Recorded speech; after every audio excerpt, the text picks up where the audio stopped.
బాజీ గారు వినిపిస్తోందండి? వినిపిస్తుందండి. రైట్. వాసుదేవన్ గారు, మీకు అట్లాగే మన డబుల్ నైన్ టీవీ వీక్షకులకి, ఛానల్లో ఉన్న మిత్రులందరికీ కూడా శుభోదయం అండి. ఇప్పుడు బండి సంజయ్ గారు మరి ఎందుకు అంత ఆలస్యంగా తన కొడుకుని పోలీసులకు అప్పగించారు? నిజంగా అప్పగించారా? అరెస్ట్ చేశారా? పోలీసులు చెప్పే కథనం ఏంటి? పోలీస్ అకాడమీ సమీపంలో భగీరథ్ని మేము క్యాచ్ చేశాము, అతన్ని అరెస్ట్ చేశామని చెప్పేసి పోలీస్ స్టేట్మెంట్.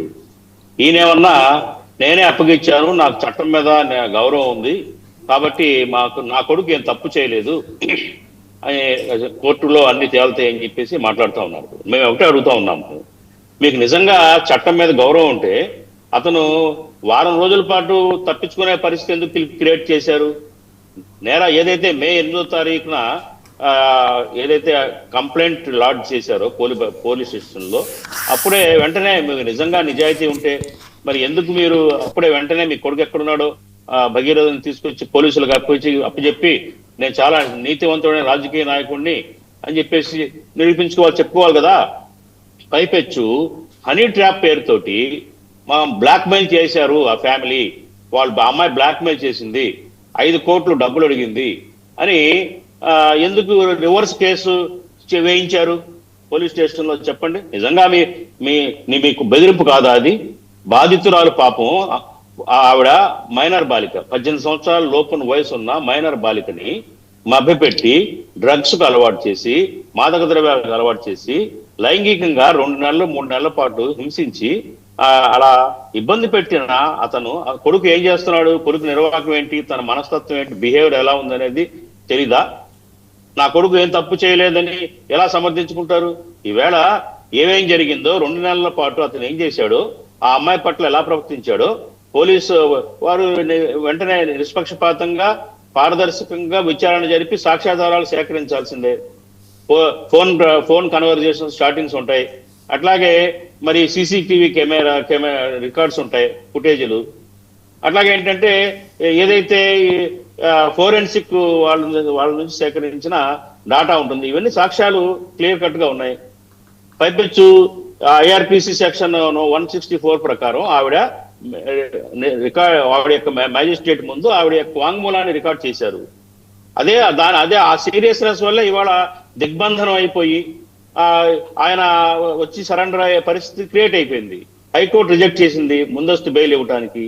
ఎందుకు హైకోర్టు రిజెక్ట్ చేసింది? ఆ బాలిక ఇచ్చిన వాంగ్మూలంలో ఉన్న ఘోరమైన దారుణమైన అంశాలని చాలా సీరియస్ గా తీసుకుంది కోర్టు. అందువల్లే ముందస్తు బెయిల్కి నిరాకరించడం జరిగింది. తీవ్రమైన రాజకీయ ఒత్తిడులు, దీనివల్ల అతను సరెండర్ అయ్యాడు. ఇవాళ మేమేమడుగుతున్నామంటే, నిజంగా మరి నేను బండి సంజయ్ గారి గురించి మాట్లాడుతూ ఉన్నాను. ఆయన నిజాయితీ పరుడైతే, చిత్తశుద్ధి ఉంటే పోలీసులకు సహకారం అందించాలి, వాస్తవాల్ని పోలీసులకి చెప్పాలి. వీళ్ళకైతే ఒక న్యాయము, సామాన్యులకైతే ఒక న్యాయమా అని చెప్పేసి ప్రజలు చర్చించుకుంటున్నారు. మంత్రి కొడుకు అయితే చట్టం మారిపోతుందా? మంత్రి కొడుకు అయితే అన్ని ఇంత దారుణాలు చేసి కూడా తప్పించుకొని తిరుగుతాడా? వారం రోజుల పాటు అండర్ గ్రౌండ్ లో దాచిపెట్టారు. ఎందుకు దాచిపెట్టారు? ఆ బాధితురాలి మీద, ఏదైతే ఆ కుటుంబం మీద కేసు పెట్టారు. వీళ్ళు హనీ ట్రాప్ కేసు పెట్టి బెదిరించారు. వాళ్ళని కేసు నుంచి విత్డ్రా చేసుకునేటట్టు ఇన్ఫ్లుయెన్స్ ఉపయోగించే ప్రయత్నం చేశారు. అందుకనే వారం రోజులు గ్యాప్ తీసుకున్నారు. సాక్ష్యాలని తారుమారు చేయటం, అట్లాగే వాళ్ళని బెదిరించటం, కేసు నుంచి బయటకు పడటం కోసం ఈ వారం రోజుల పాటు ప్రయత్నాలు జరిగినాయి. అది సాధ్యం కాలేదు. పైపెచ్చు మరి ముఖ్యమంత్రి గారు కూడా, రేవంత్ రెడ్డి గారు సీరియస్ గా తీసుకున్నారు. దీన్ని సిట్ని ఏర్పాటు చేసి వెంటనే తగిన విచారణ చేయాలని చెప్పేసి ఆదేశించారు. అట్లాగే ఆయన కూడా చెప్పారు, మీరు వెంటనే మీ అబ్బాయిని సరెండర్ చేయండి, కరెక్ట్ కాదు ఇదని. అసలు ఇది వీళ్ళు చెప్పే బేటీ బచావ్ బేటీ పడావ్, ఆత్మనిర్భర్ భారత్, మా బీజేపీ హయాంలోనే మహిళలకు పూర్తి సంరక్షణ ఈ దేశంలో అని చెప్పుకుంటే ఉండేవాళ్ళు. వీళ్ళే మరి మహిళల పట్ల ఇంత దుర్మార్గంగా వ్యవహరిస్తూ ఈ రకంగా చేస్తే ఎందుకు నైతిక బాధ్యత వహించాడు బండి సంజయ్ గారు? నిజంగా అతను మంత్రి పదవి నుంచి రాజీనామా చేయాలి, నైతిక బాధ్యత వహించాలి, తన కొడుకు చేసిన నిర్వాకానికి బాధ్యత వహించాలి. అతను మంత్రిగా ఉండి పోలీసుల వ్యవస్థను కానీ, విచారణ చేసేవారిని కానీ ఇన్ఫ్లుయెన్స్ ఖచ్చితంగా చేస్తాడు. మంత్రి అధికారాన్ని దుర్వినియోగం చేసి సాక్ష్యాధారాలని నిర్మూలించటం, ఆ కుటుంబాన్ని ఇంకా బెదిరింపులకి బ్లాక్ మెయిల్ కి చేయటం అనేది జరుగుతుంది. అందుకనే మేము ఏమంటున్నామంటే రాష్ట్ర ప్రభుత్వానికి ఆ కుటుంబానికి పూర్తి పోలీస్ సంరక్షణ ఇవ్వాలి, ఆ బాలికకి ప్రొటెక్షన్ ఫుల్ ప్రొటెక్షన్ ఇవ్వాలి, వాళ్ళ ప్రాణహాని జరగకుండా కాపాడాలి. అప్పుడే కొంతవరకు పారదర్శకంగా విచారణ జరుగుతుంది. అట్లాగే బండి సంజయ్ గారు కూడా పారదర్శకంగా నిజాయితీగా విచారణకి పోలీసులకు సహకరించి తన చిత్తశుద్ధిని నిరూపించుకోవాలి. ఇవాళ చూస్తేనండి మీరు దేశవ్యాప్తంగా కూడా మరి 2014 నుంచి చూస్తే గనక మహిళలపై నేరాలు చాలా పెరిగిపోయినాయి. ఇవాళ 2025 డాటా ప్రకారంగా 4,48,000 కేసులు మహిళల మీద జరిగినాయి. వేరే మోడీ గారు అధికారంలో వచ్చినప్పుడు 2014లో ఆ సంఖ్య 2 లక్షలకే ఉంది. డబల్ అయిపోయినాయి నేరాలు. కారణం ఏంటి? ఏ మహిళలు రక్షణిస్తున్నారు ఈ ప్రభుత్వం? ఎన్డీఏ ప్రభుత్వం వచ్చిన తర్వాత ఏ రకమైన రక్షణ జరుగుతుంది మహిళలకి ఈ దేశంలో? రైట్ బాజీ గారు, ఒకసారి మనం గోపాల్ శర్మ గారితో కూడా మాట్లాడదాం. మళ్ళీ మీ దగ్గరకు వస్తా. గోపాల్ శర్మ గారు సీనియర్ న్యాయవాది, వారు కూడా వచ్చారు. టెక్నికాలిటీ సార్, ఒత్తిడి వల్ల అనివార్యంగా సరెండర్ చేయించాల్సి వచ్చిందా? రాజకీయ విమర్శల మధ్య చట్టపరమైన దారులు మూసుకుపోయినాయా? అయితే ఆయన ట్వీట్ చేస్తే ఇంకా justice is delayed but not denied అని కూడా కింద ఆయన ట్వీట్లో, బండి సంజయ్ గారి ట్వీట్లో మెన్షన్ చేశారు. స్టిల్ హ్యాస్ హోప్స్ అన్నట్టు అనిపిస్తుంది.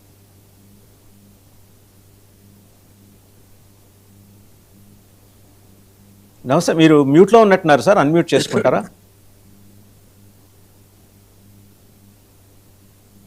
గోపాల్ శర్మ గారు ఇప్పుడు బాగుందా? ఇప్పుడు ఓకే అండి, ఇప్పుడు ఓకే. ఓకేనా? ఓకే అండి. ముందుగా మీకు ప్యానెల్లో ఉన్న పెద్దలకు నమస్కారం అండి. ఇప్పుడు మనం జరిపే చర్చ అంతా సరెండర్ చేశారా వాలంటరీగా, లేకపోతే పోలీసు వాళ్ళే అరెస్ట్ చేశారా అనేది పాయింట్ ఇక్కడ.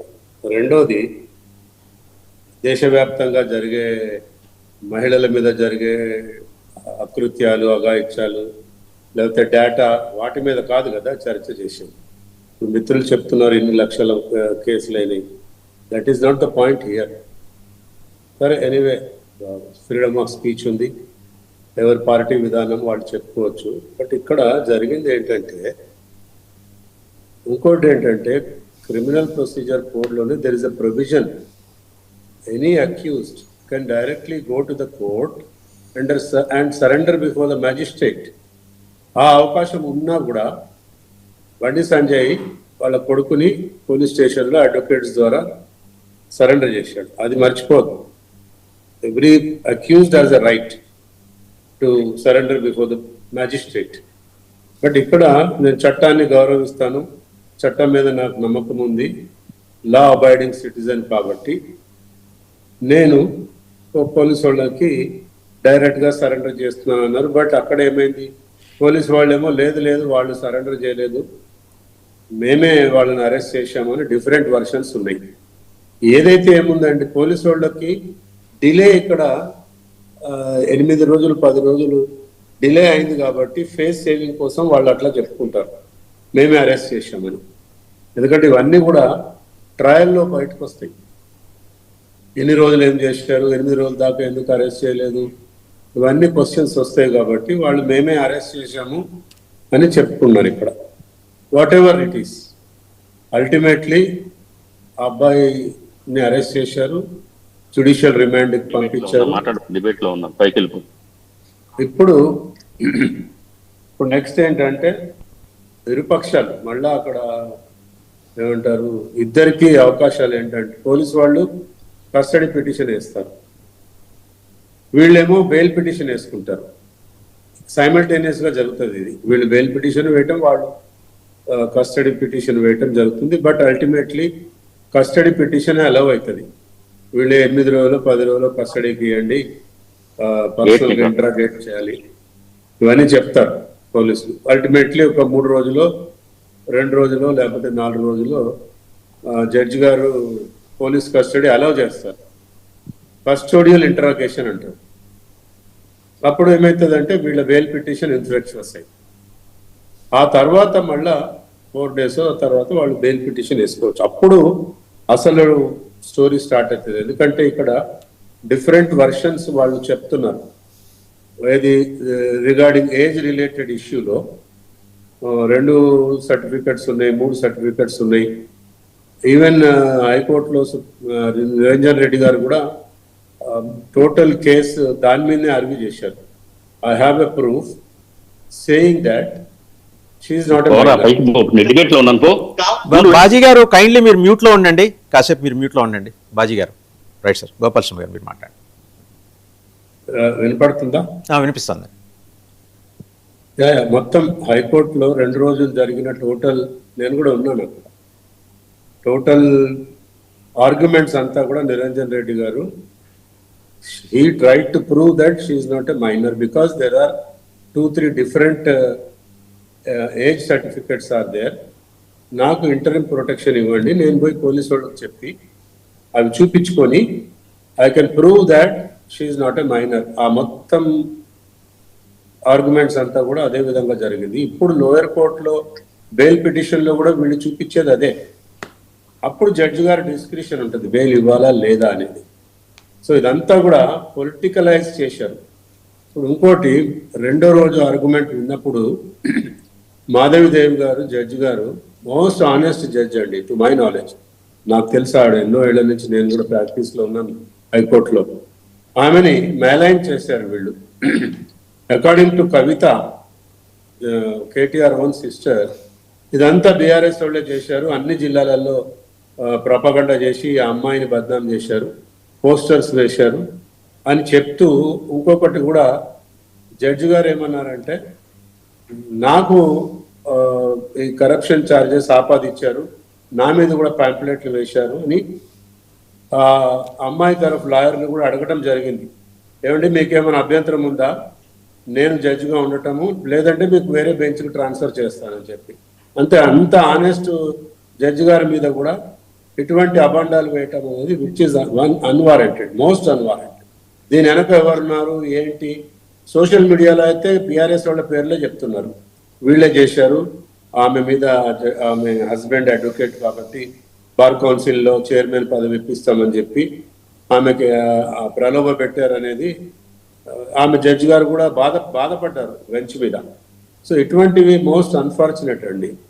ఈ మధ్యనే ఎక్కువైనాయి ఇటువంటివి, జడ్జిల మీద బురద జల్లటము, వాళ్ళకి ఆపాదించటము, which is not correct. Whatever it is, 2-3 రోజుల్లో మళ్ళీ తేలిపోతుంది. బట్ నాకు తెలిసి వీళ్ళ దగ్గర నిజంగా ప్రూఫ్స్ ఉంటే విత్ ఇన్ నో టైమ్ 1 వీక్లోనే బెయిల్ వస్తుంది. గోపాల్ స్వామి గారు, ఇప్పుడు నిరంజన్ రెడ్డి గారు ప్లేస్ చేసిన ఆర్గ్యుమెంట్ ఏంటండి? What exactly has placed before the bench? అంటే ఆయన మటుకు ఫస్ట్ 4 పాయింట్స్ మీద ఎంఫసైజ్ చేశారండి. ఫస్ట్ ఆఫ్ ఆల్, లా ఏం చెప్తుందంటే, యాంటిసిపేటరీ బెయిల్ వేసుకుంటే ఫస్ట్ ట్రయల్ కోర్టులో, కింది కోర్టులో, జిల్లా కోర్టులో వేసుకోవాలి. If it is a more than 7 years offence కనుక ఉంటే ఇక్కడ జిల్లా కోర్టులో, సెషన్స్ కోర్టులో వేసుకోవాలి యాంటిసిపేటరీ. బట్ డైరెక్ట్గా హైకోర్టుకు వెళ్ళటం జరిగింది ఆయన. దానికి ఒక 3 రూలింగ్స్ చూపించారు. ఇంపార్టెన్స్, ఈ కేసు యొక్క ఇంపార్టెన్స్ని బట్టి we can directly come to high court, we can argue our case అని చెప్పారు. జడ్జి గారు కూడా అలో చేశారు. ఆ పీపీ అబ్జెక్షన్ చేయకపోతే ఫస్ట్ పాయింట్ అది చెప్పారు. రెండోది ఏంటంటే, ఈ ఏజ్ రిలేటెడ్ డిస్ప్యూట్స్ ఉన్నాయి, చాలా 3-4 సర్టిఫికెట్స్ బయట ఉన్నాయి. బోనఫైడ్ కండక్ట్ సర్టిఫికెట్ ఒకటి, లేకపోతే ఆమె అక్కడ ఏదో యాక్సిడెంట్ చేస్తే ఆ ఎఫ్ఐఆర్లో ఆమె ఏజ్ 15 ఏళ్ళే అని చెప్పి 2008లోనో ఎప్పుడో, ఇట్లా 3. ఇంకొకటి ఆమె కోర్టులో సబ్మిట్ చేసాం, పోలీస్ స్టేషన్లో చెప్పిన సర్టిఫికెట్లో వేరే 3 డిస్క్రిపెన్సీస్ ఉన్నాయి. కాబట్టి I'm entitled for interim protection. మీరు కనుక కోర్టు కనుక ఇంట్రీమ్ ప్రొటెక్షన్ ఇస్తే నేను వెళ్ళి పోలీసు వాళ్ళకి నా ఏదైతే ఉందో నిరూపించుకుంటాను, నేను ఇన్నోసెంట్ అని చెప్పి నిరూపించుకుంటాను అని. దాని మీద కూడా ఒక గతంలో పోస్కో కేసులో జనరల్ ప్రిజంప్షన్ ఈజ్ పోస్కోలో అసలు బెయిల్ దొరకదు, 90 days కాదు 6 నెలలు బెయిల్ దొరకదు అని బయట చర్చిస్తుంటారు. బట్ కంప్లీట్ రివర్సల్ ఏంటంటే, సుప్రీంకోర్టు అనేక సందర్భాల్లో ప్రతి కేసుకు సంబంధించి డిఫరెంట్ జడ్జిమెంట్స్ ఇవ్వటం కూడా జరిగింది.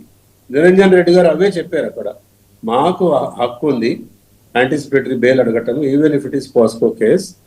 అక్కడ సుప్రీంకోర్టు రూలింగ్స్ ఉన్నాయి, ఎగ్జాక్ట్లీ స్క్వేర్లీ అప్లికబుల్ కేసెస్ ఇదిగో 1, 2, 3 అని చెప్పి వాటిని కూడా ఆయన సబ్మిట్ చేయడం జరిగింది హైకోర్టులో. ఆ విధంగానే 2 hours ఆర్గ్యుమెంట్ చేశారు. మధ్యలో ఆమె అమ్మాయి అడ్వకేట్ ఏదో కొంచెం లూజ్ టాక్ చేస్తే జడ్జి గారు కూడా వార్నింగ్ ఇచ్చారు. ఈజ్ అ బ్లడీ క్రిమినల్ అని అన్నారు బండి సంజయ్ కొడుకుని. ఇన్ ద కోర్ట్ ప్రొసీడింగ్స్ జరిగేటప్పుడు ఆ విధంగా లూజ్ టాక్ చేయడం అనేది ఒక సీనియర్ అడ్వకేట్ కి తగదు. మరి ఆయన పేరు కూడా తెలియదు నాకు, but I was there, which is not warranted and it's not correct also.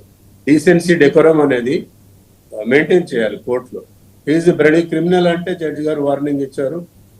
Is not a criminal until proven guilty అని చెప్పి ఆమె కూడా వార్నింగ్ ఇస్తే సరే అతను ఏదో సారీ చెప్పారు. Whatever it is, most unfortunate things are happening in judiciary is the general people and politicians are maligning judges, which is most unfortunate. అది జరగకూడదు. జడ్జెస్ మీద మీరు అబాండాలు వేసి డబ్బు తిన్నారు, మీ హస్బెండ్కి అదేదో బార్కం, ఏంటంటే ఇది చాలా తప్పు. ఇది జరిగేది అంతా కూడా అది పర్సన్. అలాగే సీనియర్ న్యాయవాది నాగేంద్ర గారు కూడా జాయిన్ అయ్యారు. వారు మాట్లాడే ముందు మొన్న ముఖ్యమంత్రి గారు ఏం మాట్లాడారో ఒకసారి చూద్దామండి. రేవంత్ రెడ్డి గారు ఏం మాట్లాడారో చూసి వారి దగ్గరికి వెళ్ళాం. బండి సంజయ్ గారు నైతిక బాధ్యత తీసుకొని కొడుకుని వెంబడే విచారణకు పంపించాలి. నేను కూడా సూచన చేస్తున్న ప్రజాప్రతినిధిగా ధైర్యంగా ఎదుర్కోవాలి. పారిపోతే పరిష్కారం కాదు కదా. నేను బండి సంజయ్కి సూచన చేస్తున్నా. బండి సంజయ్ కూడా కష్టపడి కింద నుంచి కార్యకర్త నుంచి అక్కడికి వచ్చిండు. కొడుకు తప్పిదం వల్ల ఆయనకు తలవంపులు వచ్చినాయి. కానీ నిలబడి తప్పైనా ఒప్పైనా నిలబడి జవాబు చెప్పాల్సిన బాధ్యత ప్రజాప్రతినిధిగా బండి సంజయ్ మీద ఉంది. దాని నుంచి ఆ బాధ్యత నుంచి బండి సంజయ్ తప్పించుకోలేడు. నేను ఈ వేదిక మీద నుంచి బండి సంజయ్ గారికి సూచన చేస్తున్నా, తక్షణమే నీ కొడుకుని తీసుకొచ్చి పోలీస్ స్టేషన్లో నువ్వే అప్పచెప్పు. దానివల్ల నీ గౌరవం పెరుగుతుంది సమాజంలో. విచారణను ఎదుర్కోమనండి. తప్పో ఒప్పో విచారణ అధికారులు తెలుసా, నిజాయితీ కలిగిన అధికారులను వేసిన విచారణ ఎదుర్కొని నిలబడు. అంతే తప్ప పారిపోతే ఆదర్శంగా ఉండాలి. ఇప్పుడు మేము ఇవన్నీ ఇవన్నీ అసర్టైన్ చేసుకున్న తర్వాత కంప్లీట్గా అగ్రెసివ్గా పోలీస్ బిహేవ్ చేస్తారు. ఇప్పుడు ఇవన్నీ అసర్టైన్ చేసుకొని నోటీసులు ఇచ్చినాం, వాళ్ళకి సమయం ఇచ్చినాం. ఆ నోటీస్ సమయం లోపల వాళ్ళు స్పందిస్తారని ఆశ, స్పందించకపోతే పోలీస్ రకంగా వ్యవహరిస్తుంది. దీంట్లో 2 రోజులు వాయిదా వేసుకోవడం వల్ల వాళ్ళకు వచ్చే లాభం ఏం లేదు. నిలబడి విచారణను ఎదుర్కొంటే వాళ్ళ గౌరవమైన పెరుగుతుంది రాజకీయంగా. బండి సంజయ్ గారు నైతిక బాధ్యత. Right sir. నాగేంద్ర గారు, సో జరిగిన డెవలప్మెంట్స్ అన్ని మీరు గమనిస్తూనే ఉన్నారు సీనియర్ న్యాయవాదిగా. దీంట్లో సాంకేతిక అంశాలు ఇప్పుడు తెర మీదకి వచ్చాయి. ముఖ్యమంత్రి సరే ఆయన చెప్పారు, సూచన చేశారు, చాలా హుందాగా చెప్పారు. నేను సూచన చేస్తున్నాను అన్నారు. సరే దానికి తగ్గట్టుగానే బండి సంజయ్ గారు వెళ్ళి తానే అప్పు చెప్పారు. ఆయన ప్రకటన ట్వీట్ కూడా చేశారు. Justice is delayed but not denied అన్నారు కింద ట్వీట్లో. ఓకే, ఇది అంటే పూర్తిగా వాస్తవాలు తెలియదు. అంటే నేను ఇప్పుడు దాకా ఏం మాట్లాడినా కూడా ఏం మాట్లాడబోతున్నా కూడా కేవలం media, news papers, reliable news papers వాటి అంశాల బేసిస్గా మాట్లాడబోతున్నాను. ఎఫ్ఐఆర్ కానీ వాళ్ళు అంతకుముందు ఒక ఎఫ్ఐఆర్ పెట్టారని చెప్పి ఫస్ట్ బండి సంజయ్ గారి అబ్బాయి భగీరథ్ కేసు పెట్టారని, ఆ తర్వాత 2 రోజులకి వాళ్ళు కేసు పెట్టారని, పోక్సో కేసు. దాంట్లో కూడా సెక్షన్స్ ఆల్టర్ చేశారని ఆ అమ్మాయిని విచారణ చేసిన తర్వాత ఇవన్నీ కూడా మీడియా ప్రముఖంగా చదివాను. ఎలిగేషన్స్ పరంగా అంటే నేను సెక్షన్స్ పరంగా చెప్తా ఉన్నాను. చాలా సీరియస్ ఎలిగేషన్స్ ఉన్నాయి. Assault criminal force against a women with intent to outrage her modesty. అది 1 సంవత్సరం నుంచి మినిమం 1 year. అది కనుక కన్విక్షన్ వస్తే 1 సంవత్సరం నుంచి 5 ఏళ్ల పాటు ఉండొచ్చు. అలాగే సెక్షువల్ హరాస్మెంట్, దానికి 3 years వరకు ఉంది విత్ ఫైన్. దాంట్లో 2 అంశాలు ఉన్నాయి. ఒకవేళ మేకింగ్ సెక్షువల్లీ కలర్డ్ రిమార్క్స్ కనుక అయితే, కేవలం రిమార్క్స్ మాత్రమే అయితే, కానీ రిమార్క్స్ కాదు కూడా రిపీటెడ్ అసాల్ట్ అని చెప్తా ఉన్నారు. కాబట్టి ఇది ఎట్లాగో అప్రూవబుల్ కాదు, 1 year అప్రూవబుల్ కాదు. 3 years ప్లస్ ఫైన్ వస్తుంది. Next section 11 POCSO act, section 12 POCSO act sexual harassment. Sexual హరాస్మెంట్కి పనిష్మెంట్ సెక్షన్ 12లో కాంటెంప్లేట్ చేశారు. అది up to 3 years with fine. అంతకంటే మోర్ ఇంపార్టెంట్, తర్వాత ఆవిడ ఎగ్జామిన్ చేసిన తర్వాత డిఫెక్టివ్ కంప్లైంట్ని సెక్షన్ 5L అండ్ 6 యాడ్ చేశారు. సెక్షన్ 5L చాలా కొద్ది డేంజరస్ సెక్షనే. Rigorous imprisonment not less than 10 years up to life. Rigorous imprisonment not less than 10 years అంటే జడ్జి కనుక ఆ సెక్షన్ కింద కన్విక్షన్ ఇస్తే judge has got no option but to give conviction at least 10 years. చట్టమే నిర్దేశిస్తుంది. తక్కువలో తక్కువ, అంతకు మించి అంతకు తక్కువ ఇవ్వడానికి అవకాశం లేదు ఈ జడ్జి. సో అది నెక్స్ట్ సెక్షన్ 64LM కూడా యాడ్ చేశారు. అది committing rape repeatedly on same women. అది అయితే లెస్ దాన్ 16 years అయితే up to 20 years, not less than 20 years ఉంది. బట్ ఇది లెస్ దాన్ 12, లెస్ దాన్ 16 ఏమో, లెస్ దాన్ 16 అయి ఉండాలి. లెస్ దాన్ 12 అయితే కాదు, లెస్ దాన్ 12 కనుకైతే అప్ టు డెత్ కూడా ఉంది. సో బహుశా మోస్ట్ ప్రాబబ్లీ దాని ప్రకారం లెస్ దాన్ 16 అయి ఉండొచ్చేమో. అది కూడా నాకు ఇతబద్ధంగా తెలియదు, ఎందుకంటే ఇప్పుడే మిత్రులు చెప్తా ఉన్నారు ఏజ్ కూడా మనకి ఇతబద్ధంగా తెలవట్లేదు అని చెప్పి 2-3 డాక్యుమెంట్స్ ఉన్నట్టున్నాయి. ఏదో యాక్సిడెంట్ జరిగిందట, అంతకుముందు బర్త్ సర్టిఫికేట్, ఇవన్నీ కూడా కోర్టు నిర్ధారిస్తుంది. కానీ ప్రాథమికంగా కొంత మరి కేసు స్ట్రాంగ్గానే ఉన్నట్టు అనిపిస్తూ ఉంది. ఎందుకంటే ఒక అడ్వకేట్గా చెప్తా ఉన్నాను, anticipated bail is a norm, jail is an exception. అంటే వాస్తవ పరిస్థితులు కూడా గమనిస్తే జైల్లో ఉండాల్సిన వాళ్ళ కంటే 2.5 times ఎక్కువ ఉన్నారు. సో అందరినీ జైలు పంపిస్తే అది జైల్లో కూడా అవసరాలు లేవు. రెండవది, అంతకంటే ప్రధానమైనటువంటి అంశం ఏంటంటే, మీరు మనిషికి బెయిల్ ఎవరు కానీ విచారణ తొందరగా చేయరు. 6 ఏళ్ల పాటు 8 ఏళ్ల పాటు ఈ కేసులన్నీ కూడా, అటు జగన్ గారి మీద పెట్టిన కేసులు కానీ, చంద్రబాబు మీద పెట్టిన కేసులు కానీ, తెలంగాణలో మరి ప్రస్తుత ముఖ్యమంత్రి మీద పెట్టినటువంటి కేసు కానీ, ఇవన్నీ కూడా వీటితో పాటు కొన్ని లక్షల కేసులు, 5.5 కోట్ల కేసులు పెండింగ్ ఉన్నాయి భారతదేశంలో. ఆ జాబితాలో ఇది ఒక కేసు చేరుతుంది. కాబట్టి ఏంటంటే ఇంత డిలే చేయడం అనేది మరి సహేతుకం కాదు. కాబట్టి మరి బెయిల్ ఇవ్వాలి. అంటే ప్రాథమికంగా ఏంటంటే బెయిల్కి రిపీటెడ్గా మళ్ళీ చేస్తాడని అనుమానం ఉన్నా, పారిపోతాడని అనుమానం ఉన్నా, అది కూడా ఉరికి అనుమానం కాదు, కొంత ఆధారాలతోటి, లేకపోతే విట్నెసెస్ని ప్రభావితం చేస్తారని చెప్పినట్టు ఇటువంటి 3-4 లిమిటెడ్ గ్రౌండ్స్ తప్ప otherwise bail should be not. So అయినా సరే bail at least first instance anticipatory bail కాదు, ఇక్కడ యాంటిసిపేటరీ బెయిల్ అంటే ముందస్తుగా అసలు బెయిల్ అరెస్ట్ కాకుండా బెయిల్ ఇవ్వలేదు అంటే ప్రాథమికంగా కొంత కేసునట్టుంది. బట్ అది నేను I cannot really come to such conclusion. ఇప్పటికే ఆ కంక్లూజన్ రాకూడదు, ఎందుకంటే యాంటిసిపేటరీ బెయిల్ ఇంటరిమ్ ఆర్డర్ ఇవ్వలేదు కానీ మెయిన్ అప్లికేషన్ పెండింగ్ ఉంది, అది చూద్దాం. కానీ ఇక్కడ మెచ్చుకోదగ్గ విషయం అంటే మరి మాన్యులు ముఖ్యమంత్రి సూచన ఇచ్చారో లేకపోతే వారికి అనిపించి ఉండాలి. ఎందుకంటే లాజికల్గా కూడా చూస్తే శనివారం వరకు కూడా వారు ప్రయత్నం చేశారు యాంటిసిపేటరీ బెయిల్ కోసం. చట్టబద్ధంగా ఉన్నటువంటి హక్కు, ఆ హక్కును ఎవరైనా సరే కాపాడుకోవాలి. ఎందుకంటే మనం ఎప్పుడు కూడా కంప్లైంట్ తరపు ఆలోచిస్తాం, కానీ అక్యూజ్డ్ కూడా ఒక తప్పుడు కనుక నేరం ఆరోపబడితే అతనికి కూడా అన్ని హక్కులు ఉంటాయి. మనం అన్డెమోక్రటిక్ కంట్రీలు లేము. ఏ పాకిస్తాన్లోనో, సెమీ డెమోక్రటిక్ కంట్రీ పాకిస్తాన్లోనో, మిడిల్ ఈస్ట్ కంట్రీస్లోనో ఉంటే వాడి మీద నిందితుడు ఆరోపించాం, ఉరి తీసేయండి, అయిపోయింది. అక్కడ నేరం చేశారా లేదా, దాని తగ్గ సాక్ష్యాధారాలు, విచారణ అవి ఉండదు. కానీ ఇక్కడ ఏంటంటే నిందితుడికి పూర్తి అవకాశాలు ఇవ్వాలి. ఇవ్వకపోతే డెమోక్రసీ కాదు అసలు. మెచ్యూర్డ్ ఇన్ఫాక్ట్ బ్రిటన్ ఒక ఎక్స్టెంట్కి వెళ్ళిపోయింది. బ్రిటన్లో కనుక ఇన్వెస్టిగేషన్ అక్యూజ్డ్కి అనుకూలంగా ఉన్నటువంటి ఎవిడెన్స్ కనుక దొరికితే, నిందితుడికి అనుకూలంగా కనుక ఎవిడెన్స్ ప్రాసిక్యూషన్ దొరికితే ఆ ఎవిడెన్స్ కూడా ప్రాసిక్యూషన్ ఇవ్వాల్సిన అవసరం ఉంది. అంటే ఇంకో లెవెల్ ఆఫ్ డెమోక్రసీ అది. అంటే ఇక్కడ ఏంటంటే ప్రాసిక్యూషన్ ఒకవేళ పొరపాటు నిందితుడికి అనుకూలంగా ఉన్నటువంటి ఎవిడెన్స్ దొరికినా కూడా ఇవ్వక్కర్లేదు. కేవలం వర్తకు ఎగనెస్ట్ గా ఎవిడెన్స్ పెట్టుకొని దాని ప్రకారంగా వాళ్ళు కేసులు నడిపిస్తారు. సో అంత మెచ్యూర్ డెమోక్రసీ. మనం అంత మెచ్యూర్ కాకపోయినా కూడా almost extremely very good mature democracy, almost mature. అది మోర్ మెచ్యూర్ ఒక రకంగా చెప్పాలంటే.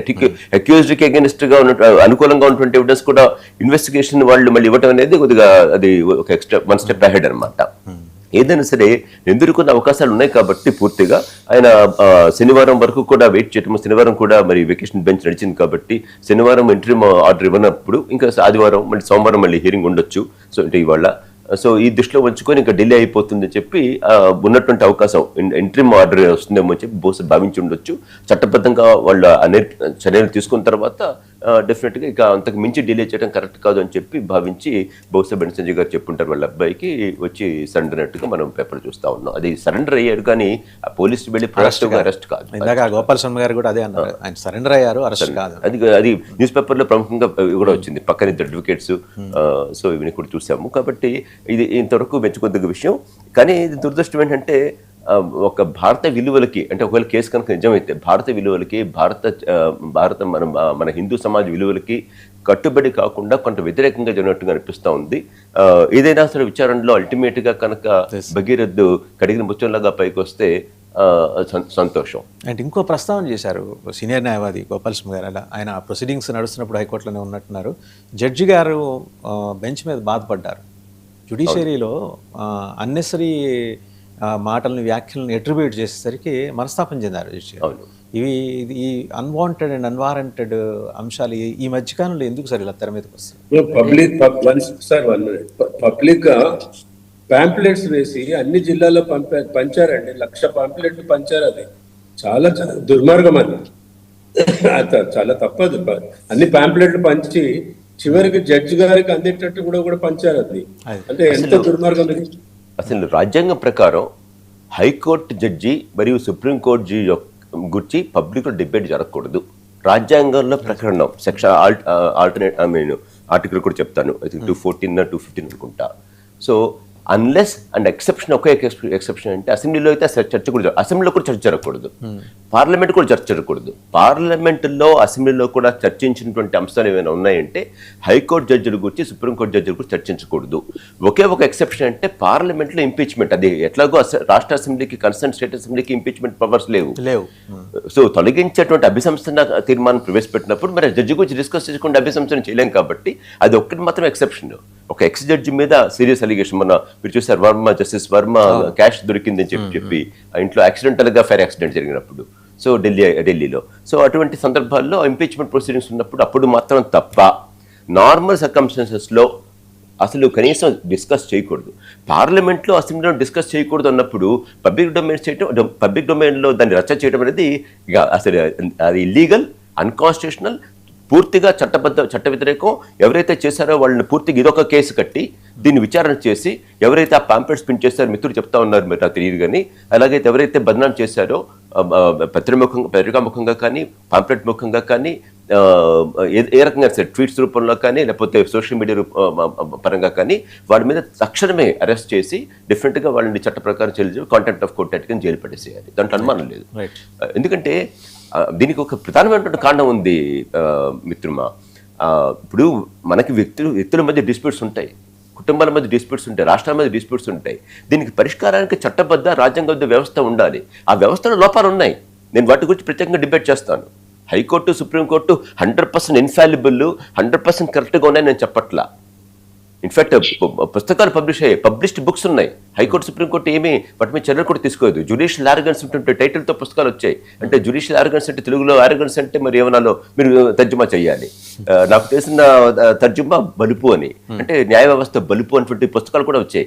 ఇది పబ్లిష్డ్ పబ్లికేషన్స్.